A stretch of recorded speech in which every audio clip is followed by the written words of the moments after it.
Hello. In this video, I'm going to talk about a strategy called mystery envelope.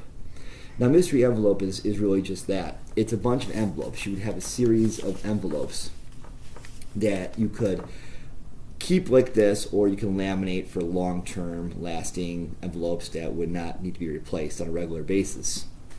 Either way, what you do with these is that you stuff the envelopes with one of two things. You can stuff them with singular compliments. So this one's got a compliment in it. It says, "I dig your style." Okay, kind of a fun way of talking a compliment up. But other ones may actually have some special win tokens in them too. A little piece of paper that says, "You're a winner." The key to doing this is that the envelopes would be attached to the bottom of a chair. And they might always be present. They might be present every day of the school year. But you might not always play the envelope game. So even though the envelopes are always there, after a while the novelty of the envelope wears off. The students might even forget they're permanently attached via a strong tape or adhesive to the bottom of their chairs. But then you might announce all of a sudden, well, today I have 4 win tickets out and we're going to play for the mystery envelope. And then you can kind of set the parameters as to when the students can check the contents of their envelope. It might be at the end of a lesson, at the end of a morning time, end of a day, end of a week, whatever it is. And that will allow you to either, the students will get a compliment or they'll get some type of win token in here. It's random, so even a student that maybe not always has the best behavior but just squeaks it out is at an equal chance to win the reinforcer in the envelope.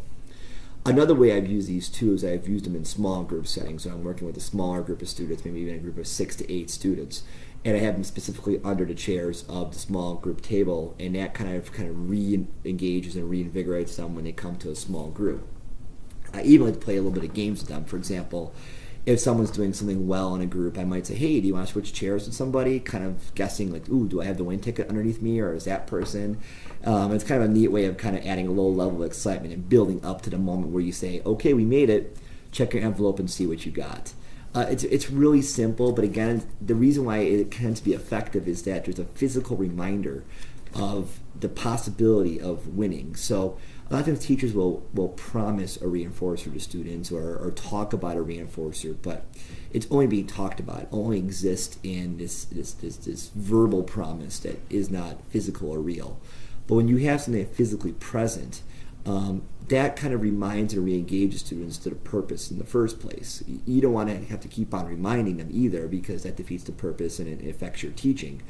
But if it's always there, as these would be, even if a day you're not even going to use them, it does send a kind of physical cue to continue to meet the teacher's expectations. So that's mystery envelope, and I hope you enjoy using it.